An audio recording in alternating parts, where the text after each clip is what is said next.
Well, assuming that was Anna's office in the factory.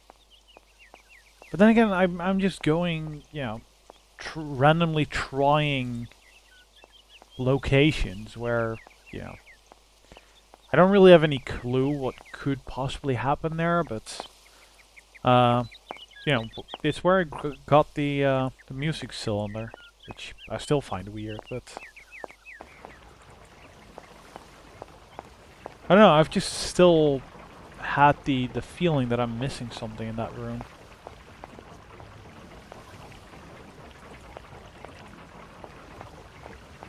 'Cause the music cylinder alone is not very important, and there were only the you know, the letters basically saying they were in trouble, financial trouble to this.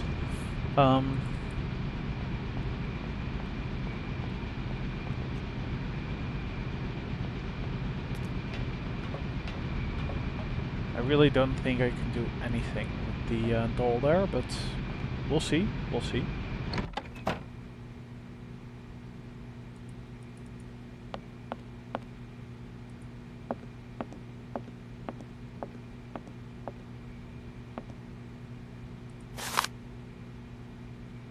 Right. There was that letter. That's true. Mm-hmm.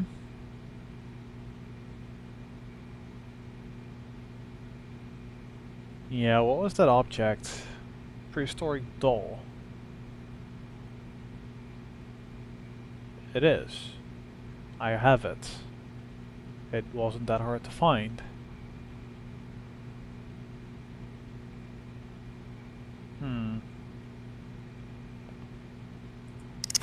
Okay.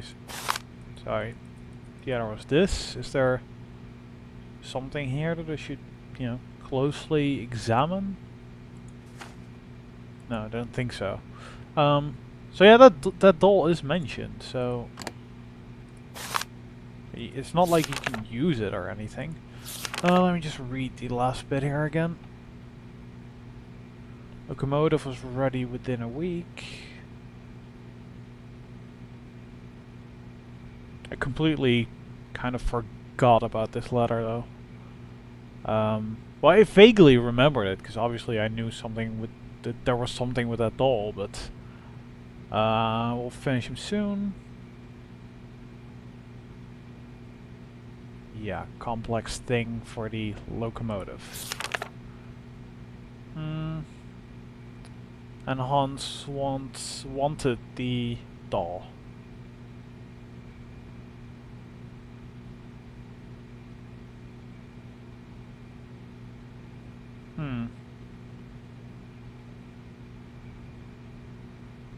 So this is, I guess, the thing we need to convince Hans that we're the real deal. Is that it? Oh my gosh. Yes, yes, yes, yes.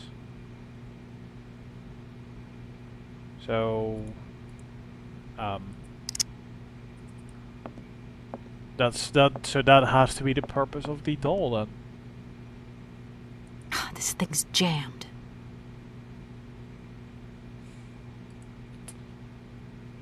Music cylinder, and that's all.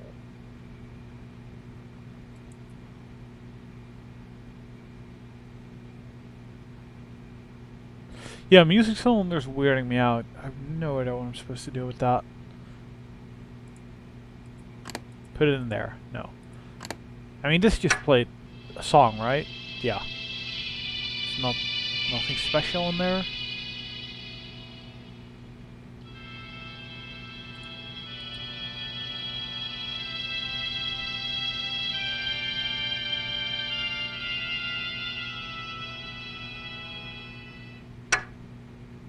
If that's going to work, it looks... If that... Well... Am I supposed to modify the music cylinder in a way? I genuinely have no idea. No, I believe I'm just stuck now. Just stuck.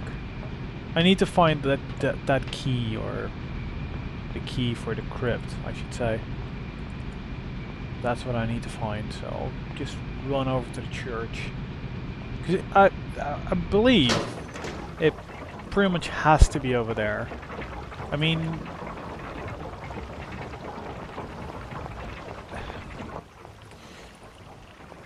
Okay, well, let's see. What do I need from the church in the first place?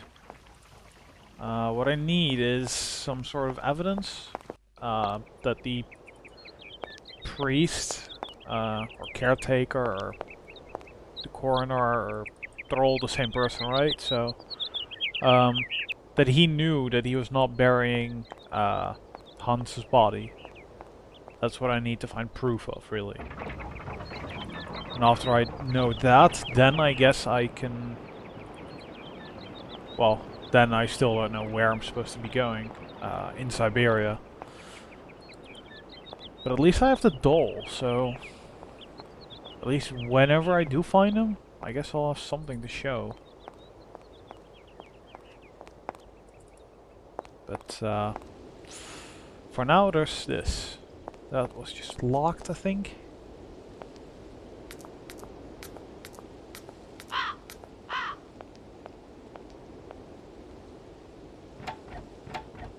Yep. No point. It's locked. I already looked at the, the upstairs, up the elevator. There was a cross on the wall there, but I'm pretty sure I already checked to see if there was also a key hidden behind that. Compared to the, the key hidden behind the cross at the back.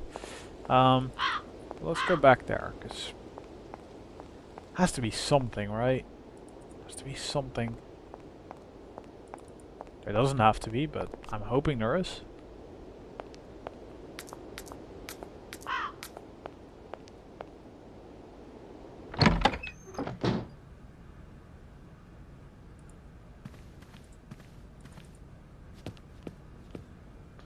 I can't even look at the... No. Can't zoom in on that, so it cannot be too important. That was still locked. No point. Great. I love locked stuff. This thing also just stands out for me, but can't do anything with it. The cross was moved. There's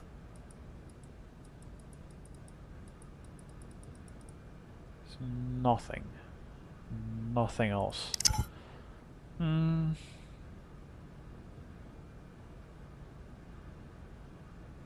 I get the feeling that there is something else hidden here, but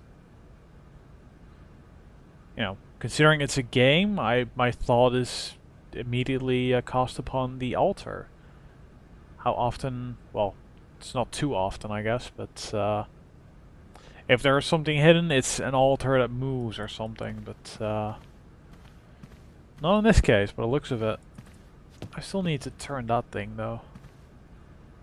This thing's jammed.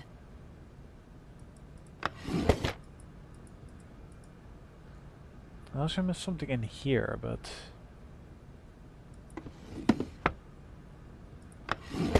I wonder if there's some sort of order puzzle. That would be crazy, though. Like drawer 3, 4, 1, 2, 5 or something. Or a number puzzle like that. Could very well be, though, actually. This thing's... Then after you do that, then you can move it, which will then trigger something. I just would have no idea what that was, so... I got the obvious items, which were the punch cards. So... yeah. That's still jammed. You know what? I'm actually going to just stop recording until I figure out the next step, because I'm, at an impasse with the game. So be right back. Be right back. Alright, I'm back. And I feel kind of dumb now. I feel kind of dumb. I actually ran to the factory and, you know, see if I could find anything, but I couldn't, so I came back here, had another look at the drawers. And, you know, it's right there. It's right there. You can see it. Hell, even, you know, the crank or lever or whatever that is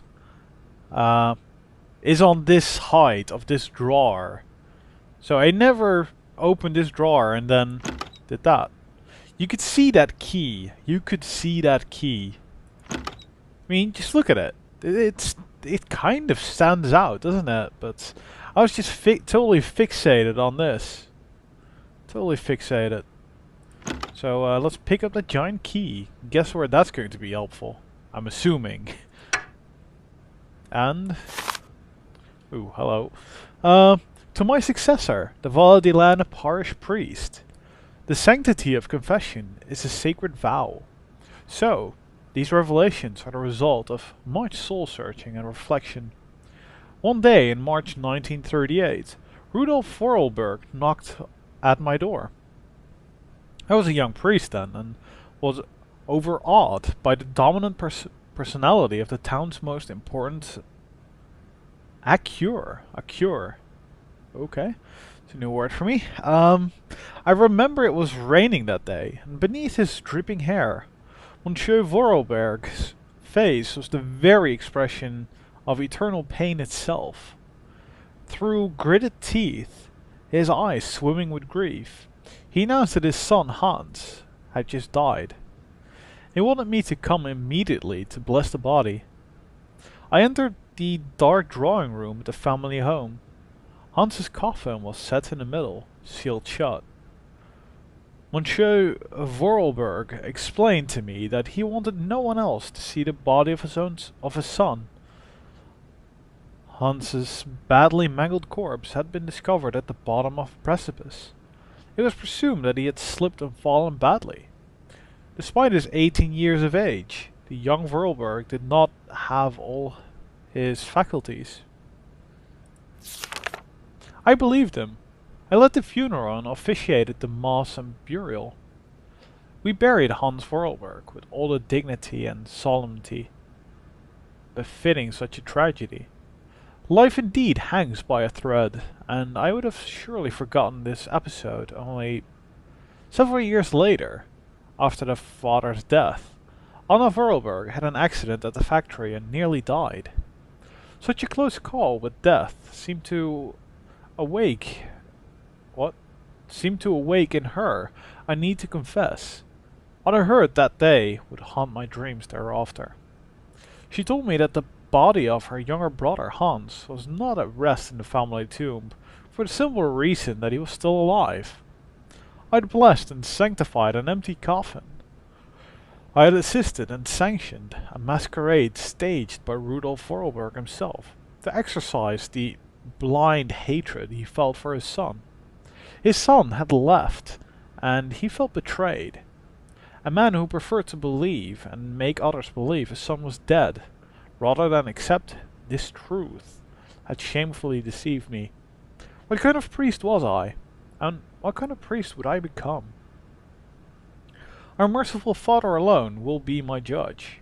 It is my duty to inform you that one of your flock is still unaccounted for. I leave this terrible secret in your hands to do with what you will. Leon Bonnard, priest.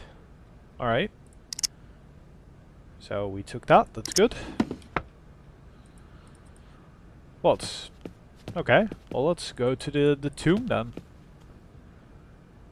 Should be interesting. I wonder what is actually in the coffin then. She's going to be an automaton or something. Oh boy, that would be creepy if we just suddenly stand up or something.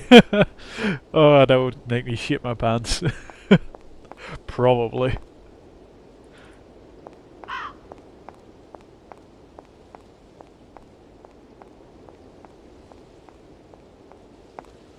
Alright, alright. Nearly